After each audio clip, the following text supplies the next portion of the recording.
He was close. MWB was close to Grand Champ 3v3 the last time he played. So this could be close to Grand Champ as well. Let's see.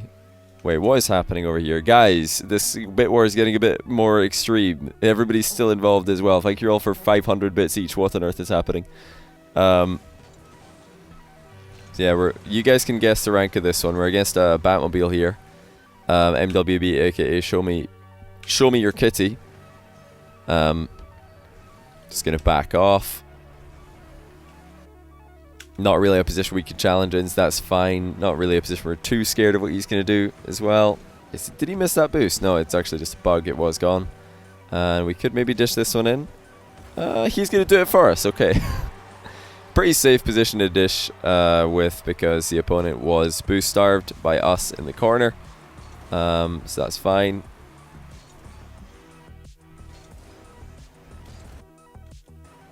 Front flip kickoffs. I don't know if these are working for you a lot, MWB, but I rarely see them at the very highest ranks. It's usually side flips, because you get more control over which way your car is going to go.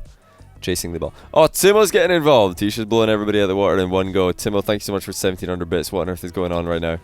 How did this happen? We had like a prize pool donation earlier, a bunch of gifted subs, and now we have a bit war. King Spectre takes rank 1 back by 1 point.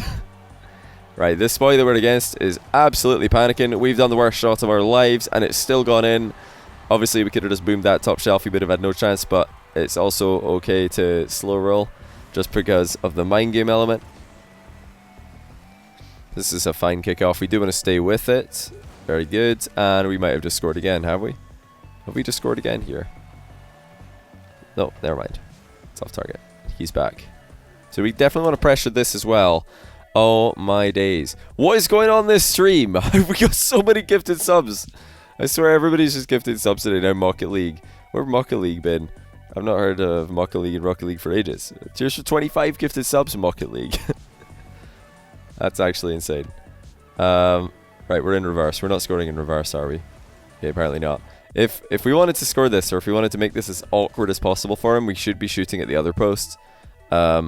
Let's do another quick trivia with quick chat. Does anybody know the reason why shooting near post here is better for us as the orange player, instead of shooting across at the far post? Why is near post better? There's actually a few reasons. Let's see if Twitch chat can get any of them. So many gifted subs, but I still don't get one. Oh, unlucky man. One day. Does anybody know a reason why shooting near post is better? Less time. I take it you mean for the defender. Yes, it will arrive at the goal faster. That is correct. Avoids counter. Exactly. Very, very good. You're more likely to avoid a counter attack if you shoot near post here, because it's harder for the other guy to save it and quickly counter attack. Not impossible, but harder. Unexpected drops momentum. Harder to clear. Yes, it is harder to clear. And well, you guys are actually nailing this one. You're all pretty spot on with your answers. But the reason, just to elaborate, because I'm allowed to use more than a few words, or I can use more than a few words. The reason why it's harder to clear is because when the defender does make a save there, it's probably going to go into an awkward spot. That's a brilliant shot. I don't know why the Batmobile didn't do anything at all. He should probably just hit that ball, but he didn't. He didn't hit that ball, so he's just backed off. I love the little air roll before that shot, though. That's brilliant. Gets a lot more power than we would have otherwise had. The first touch that we did that was too heavy, that's the one that the Batmobile probably should have tackled, but he didn't, so we're fine. If we want to prevent that from happening, we just don't take a heavy first touch like that to still make it as heavy. It's good recovery with a save. Yeah, open net. Nice control. 4-0. Piece of cake. Kosai, thanks for 172 bits. He's back in the lead by 1 bit. Look at that top 3 there. What's going on? Insanity. And King Spectre's taking... Oh, he smashed the pack, actually. Everybody's out of the way now. Okay, hold on a second. Let's see. We're ball chasing with 0. How did we end up on exactly 0 boost? Oh, we just literally wasted it all. Okay, that makes sense. I was like, how did we end up on 0 boost here? We should definitely have something, but it's not. We donated it to the atmosphere. We're like, we don't need that 25 boost. We're just going to delete it and then slow back that again. And now we're deleting boost a lot here, quite honestly. Fortunately, we get a good tackle in. The thing that is particularly good about this tackle is when we decide to go for it, our opponent probably has no vision of us yet. There you go. He can't see us at all. If you want to get better at that kind of challenge, wait until you're completely opposite your opponent, till you've got the ball exactly between you and him. The second the ball goes between you and him, he can't see you, and that's when you want to make your challenge. Because before that, he could see us. See, he has us in his vision here and here. Now he can't because the ball's directly between us. That's when you want to challenge. So good timing on that. Obviously, your opponent could still outplay you. He might still, put the ball over your head, even though he can see you, or can't see you. He might read where you are, but it's still a good idea to wait until he's not there. This guy's just getting completely ruined. He's going to be definitely annoyed after that goal. He's just like so readable though. Like everything is just like making sense. I mean, we have a boost advantage here. He takes a heavy touch. We're able to turn so safely. Like, even if he doesn't, or he tries to make a heavier touch here, we're going to be fine. 5-0. This is just all too easy. Rank. I would guess this is probably champ 2 or 3 in 1v1. Because remember, 1v1 is easier to get higher rank in. Well, you get higher rank at lower rating, basically. It's actually, maybe it's harder to get higher rank in. Yeah, I'm liking the switch up. I like that we're trying to switch sides here. We just got a little bit ahead of the ball, or else it would have been perfect. If we push the ball out in front of us here, we could probably peel away from it and go for a big shot. Unfortunately, our control was just a little bit off. Way harder to rank up at once. Yeah, that's what I meant. What I tried to say is you get Grand Champ at lower rating in 1v1. So I think Grand Champ in 1v1 is like 1300 as opposed to 1515 like it is in 2v2 and 3v3. Decent recovery again. The initial jump was a bit beamed, but oh, what are we doing that for? Oh dear. So the play here is definitely to just chill, just get close to the ball and bait a 50-50. Because if he 50-50s the ball with you in this position, it's gonna bounce clear. Definitely gonna bounce clear. But by popping it, we're just giving him a goal. Yeah, that's just a goal. Thinking maybe you tried to roll it up the wall, but the fact that you turned made it look as if you were trying to make a play on that, like pop it off the wall and then chase it. But he's too close to you there. You have to just keep it close to yourself. 20 is 1230 for GC. So yeah, it's almost 300 rating lower to get Grand Champ in 1v1. But because so much less people play 1v1, it's actually harder to get.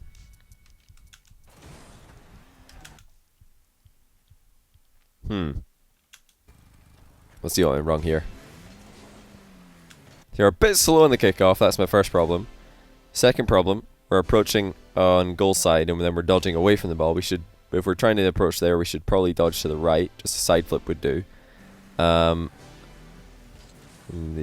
after that we kind of just screw ourselves over. You might just want to throw in a challenge here. You might, because we've got literally 0 boost and it's an awful spot to be in. You might just want to get dead on behind the ball and dive in and hope for the best, because if you're chilling back in defense on the goal line, you're just conceding to any player who's half decent, because we got 0 boost. At least if you had like 12 boost, we could pre-jump. Will Tibbs 9 next to the 2 on tier 1. What have we got going on here? Okay, so we had King Spectre with 200, Timo with 300, Faux Super 259, King Spectre with 58, and then King Spectre with 999. He's had enough with his shenanigans. He's up by a K. Alright. King Spectre with the man's move right there. See, here we do actually do just that. Again, I want to highlight, because there's probably a lot of people who are thinking, or wondering, how do I get better at challenging? And show me your kitty, aka MWB, is doing a great job here of making the ball help him out. Look at that. The opponent can't see where the challenge is coming from, or if the challenge is actually coming in. Because before turning, we're not challenging from this angle here. We're getting behind the ball and then we're challenging. We're not coming in sideways. We're not coming in from like a diagonal angle that the opponent can see us. Nice little fake. We want to close the distance now though. Like, the fake challenge is good just in case he tries to like take a shot from there, but he didn't shoot. So now we want to actually stay with this, so we can close down the second shot. We're just going to shadow it, but yeah, we wanted to. You don't want to give him space to cross you over there. Hey, let's compare the challenges of MWB to the challenge that we just saw there. Why is this challenge not as effective? It's coming in at an angle. We can see it coming. As the player on the ball, we can see that challenge coming, so we can do something about it. We could pop the ball, force it off into the air, and now since it's also coming in sideways, there's no way for the challenge to be a big dunk into our goal or anything like that. Now that is okay. There's actually some really smart challenging most of the time. I'm actually impressed by the challenges here, because this time, although we were behind the ball's high enough that he probably saw you underneath this one. So we'll see here why this was a good time not to challenge. See there? The ball's so high that he can see you underneath it, so we don't want to challenge that one. Because if we dive in there, he's going to see, he's going to front flip, we're going to concede. So we fake it, turn, and then there you go. Nice little save. So we're making some really smart plays with our challenges. Whenever we do have the ball helping us out, by hiding us, we're diving in. When the ball's not hiding us, we're faking. It's not been a perfect challenge game, but it's been pretty good overall. The ceiling shot is always a risky thing to do. This is obviously risky in 1v1. If your recoveries out of ceiling shots are really good, then it's more viable. This recovery wasn't good enough. We're actually throwing we're a lead here. Tell me the amount of money that will make you happy if you get it right now. I'll be happy with £3. A minimum donation would make me very happy. Lucifer4777, thanks for the cheers for tuning in the stream today, buddy. Johnny, what teams are looking like contenders for the championship next season? Well, you've got to go for Vitality. You've got to go for Cloud9 because they've been close. They've been contenders in every LAN recently. Beautiful side flip flick here. But the bit that I like even better is the little crossover in the midfield, giving ourselves lots of options. See where the defender's coming from. See that he's not coming in, more to the point. You reckon this is Diamond 2-3? I would be very surprised if this is in the Diamonds, based on what I've seen. There have been some very, very smart challenges in this game, and some pretty decent grind shots. Kickoffs have been a bit of a mess. That's the one thing that's not looking as clean as the kickoff game. But positioning and challenging has been spot on. I'm actually thinking this is probably above Champion 1 for sure, I would say. I'm not 100% sure, but I would be surprised if this is below Champ 2. Maybe it's Champ 1 having a good day. I don't know what rank MWB is. Could just be a good game. That's the thing about these rank guessing is, we could have gone for a demo there. Why didn't we demo him? If you look at 50 seconds, you can probably think, oh, that's a Champ 1 for sure. Then you look at the next 50 seconds, you're like, wait a minute. This guy looks like he's Platinum now. And then you look at another 50 seconds, you're like, oh, that was insane. Maybe he's actually a Grand Champ. Okay, so we've had a bunch of good challenges this game. Let's take a look at what went wrong here. So we missed a chance to demo him. Then we fake a challenge when really nothing is happening. The timing of fake challenges is so key. Was our opponent making a decision here? Is he deciding whether or not to hit the ball? No, not really. This isn't a time that he's having to decide, well, do I hit this ball or not? See, that fake challenge comes in. Our opponent's like, well, I'm not really thinking about hitting the ball anyway, so that's not going to do anything. Then we do another fake challenge, and our opponent this time is like, well, okay, I guess, because we just did a whole spin on the spot here. What is that? A little spin fake challenge, I suppose. But yeah, the full rotation doesn't make a lot of sense because it's just too slow, really, really slow. If we just wiggle left and then go right again, it would have been much faster. We would have saved a lot more of our momentum. Oh, he's Diamond 3, Div 4. So I guess, yeah, pretty close to a Champ 1 having a good game here. But yeah, there have been so many really good challenges this game that I thought this could easily be Champ 2. Because I've seen some pretty... I've seen some pretty similar looking Champ 2 games to this. It's only when you go into Champ 3 Grand Champ that people start to really pop off and look super clean. And then obviously the very high rated players are unbelievable. There's a nice little boost grab, so wide open net. And we are going to secure with the air roll, nicely done. And the trip actually secured this, so we're going to win the game right there. But yeah, challenges, very impressive overall. There was obviously a couple of misplays, but the challenges were really good, using the ball's positioning to our advantage to tell us when not to fake. We could maybe dive in a bit more when we're completely boost starved. This is something you have to consider, guys. If you are on 0 boost and you you have some momentum built up. Like you might as well use that. You know, if you're 0 boost but you're almost supersonic, because you don't need boost to be moving fast if you're already moving fast. Like you've built up a couple of speed with some flips. Maybe it's better to just throw yourself into a challenge than just go back to the goal and stop and lose all the speed you did have and just chill. You know, the aggression. Sometimes you just have to play your percentages. You're like, well, I'm probably not saving a shot here if I do go back to goal, so I might as well just go for it, you know. But yeah, we didn't have too much difficulty in offense this game. That was a nice and easy game for us. He struggled dealing with our challenge games. That gave us a lot of chances.